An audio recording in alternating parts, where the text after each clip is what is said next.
Dela writes, my MVVs, welcome. Aafin Shield blocks Igbi from entering Queen Naomi's royal mansion, even with flowers and gift. It was a very chaotic scene right there, as we are hearing, as Igbi had made an effort to go meet with Olori Naomi yet again in the royal mansion, the same royal mansion they have told them time and time again never to go to, this time because she became very desperate and she knew that Kabiyesi was there, and she thought that just maybe there's one of her sister that lives in the US that Kabiyesi has got a lot of respect for. The woman was around and in Lagos, okay? Remember the woman that celebrated her birthday the other time, right? And so Kabiyesi was not in a lodge, because most times when he is in Lagos, he spends his time in Osun State Governor's Lodge. And so he was not there. He was at the royal mansion. Igbi had come to meet with the sister, and they thought it was okay to just go to the royal mansion to see the Oni of Ife, forgetting that, you know, there are boundaries, and there are boundaries. Those boundaries have been created not just for the sake of that division, but for the sake of safety for Olori Naomi. And when they got there, event turned very, very chaotic, and this is the information we got. That is, if the information is correct. Before this event, they say Igbi had tried several subtle moves from inside the palace: polite letters through lesser chief, private calls to Queen Naomi, distant relations, even sacred, money give push forward people, as in people are rumoring that she's using money and everything to try and get people to speak to Olori Naomi. Now, a lot of you might ask, why would she do that? She has her own money and she is doing well. She is pretty and all of that. But let me tell you, the game is the Oni of Ife. Now, the way things are in the palace, you want to be on the good book of the Oni of Ife, you be on the good book of Queen Naomi, you beef Queen Naomi, the beef is double. And so that is what has been going on. But time was running out. Everyone in the palace already knew. By August, when the Oni of Ife, is expected to formally sign off the removal of certain royal immunities, the entire standing of some wife could collapse. Yes, August is just next month. In the next couple of days now, we'll be in July. August is next month. Now, no one openly calls it a divorce when it comes to Kabiyesi, because we do know that among Yoruba royalty, losing that immunity is worse, okay? And Kabiyesi cannot divorce any one of them. It stripped you of, staff housing allowances, the right to hold court on the king's behalf, everything that you have, as in all the dignity will be gone by the time immunity is removed. And right now, it does seem as if the only way to get this to stay is with the influence of Olori Naomi, because Oni of Ife is in that beautiful place in his heart with Olori Naomi, where anything Naomi says right now goes. Now, Igbi could feel her own influence already withering, okay? Even in daily palace meetings, junior steward no longer bow, as low as they used to do. You know how people are. When you are on top of anything, like you are up there, people will honor you, they will show you love, they will show you everything. But when something goes down, you get to know that, you see, this wall in no level. That is exactly what is going on with them right now.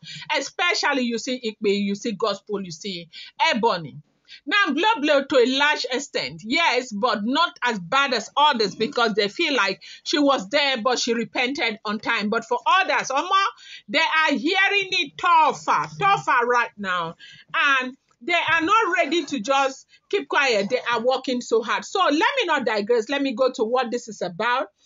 They said Igbi decided to make her own bold and desperate move and, fully humble. She went directly to Queen Naomi's royal mansion. She thought if she came in person with expensive gift and, tears if necessary, Naomi might pity her and intercede before the Oni of Ife finalizes anything. But some people were saying that as at the time that she went, she didn't know that Kabiyesi was there. Well, that is what a lot of people are saying, but I cannot say because I do not know. But Kabiyesi was actually in the mansion with Olori Naomi. But In her anxiety, Igbi could not shed her vanity. She did not arrive quietly. She brought a convoy. They said took two sleek SUV with her personal emblem, her chief lady in waiting, two well-dressed palace steward, and her bodyguard and her sister. They were all there. Yes, they went there to meet with Olori Naomi. Now, from the moment her vehicle rolled in to stop at Queen Naomi's gate, the air fleet, felt wrong. The Aafin Shield, Queen Naomi's, fearsome early security force, had already formed a silent perimeter. They stood unmoving, their eyes cold and patient, reading every spiritual vibration long before a word was spoken. Now, it's important to understand that they are Aafin Shield. To them, they have their own spiritual eyes. They are not like every other shield, like, you can just do anything.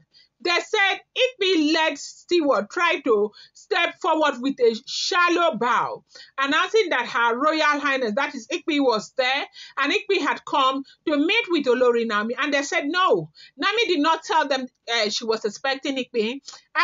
They said that Igbi would go in because she really needs to see Igbi. She is Kabiesi's most senior wife and all of that. I think it was when them mentioned that Igbi is Kabiesi's most senior wife and she needed to see Igbi. Maybe that was what, see Naomi, maybe that was what irritated them to act the way that they acted. When it was clear her staff could, not get anywhere, Igbi's own frustration and panic betrayed her. She stepped down from her vehicle herself, her rich blue lace sweeping dust from the ground, and, she came out and she said that she is here to see Naomi, that none of them have the right to stop her. She had come for, a peaceful talk with Olori Naomi. There was a bouquet of flower. They said they had seen a bouquet of flower and a lot of things. And the Aafin Shield said she is not going anywhere. They are not letting her. But while Igbi was trying to use Yoruba to explain to them why she was there, something happened. They said that the lady, one of the lady among the Aafin Shield, stood, somebody they call Iyami Oluwa, okay, older female warrior, trained not only in battle but in deep spiritual discernment, okay. They say her name is Iyami Oluwa. One tall woman with delicate, white tribal cut across her cheek. They say she's from Benin Republic. Kept her eyes pinned on Igbi's hand and neck. She was looking at Igbi's hand and neck, looking at Igbi's hand and neck, looking at Igbi's hand and neck. Now, without a word, she moved closer, her stare boring into the bead. Then suddenly, she seized Igbi's arm in fact, vice grip so hard that Igbi's scream. The warrior yanked. Oh, Jesus, it is not a small thing, no. They said the warrior yanked the bracelet off with, one sharp motion. Snapping the string, the bead exploded across the ground like frightened ant. Almost immediately, she reached for the necklace, twisting it, so fiercely that it broke in 3, pieces, cascading down Igbi's chest and rolled beneath her car. Like that warrior, that Iyami Oluwa, they said she dragged the bead from her hand, dragged the bead from her neck. That was how everything scattered. Now, a lot of people are saying that, why would she do that? This is Kabiesi's wife, that it was very disrespectful. But others are saying for her to have done that, she saw something that if they tell Kabiesi now, Kabiesi will understand that. Igbi wasn't going there bare. Of course, we do know that there's nothing she can do anymore, but she was not going there bare. There was something in that bead and the bead that she was wearing on her neck, and that was why that woman did that. They said the humiliation was so bad. This Aafin Shield, they did not allow them move, cross, or anything. That the cures was something else, and that was how they were let out. Like they had to turn and they started going back. Igbi went back into her car. The other, a smaller girl that had come, maybe they said it's her niece. The girl was crying because the embarrassment was so much. Now, a lot of people are saying Igbi knew Kabiyesi was there. Others are saying she didn't know. Others are saying maybe that bead she was wearing, they have told her, take the bead and go. You will pass through the Aafin Field and nothing will happen. I'm going to bring you more update. Do not forget that these are all alleged, rumored, unverified information making the rounds on social media and should not be seen as fact.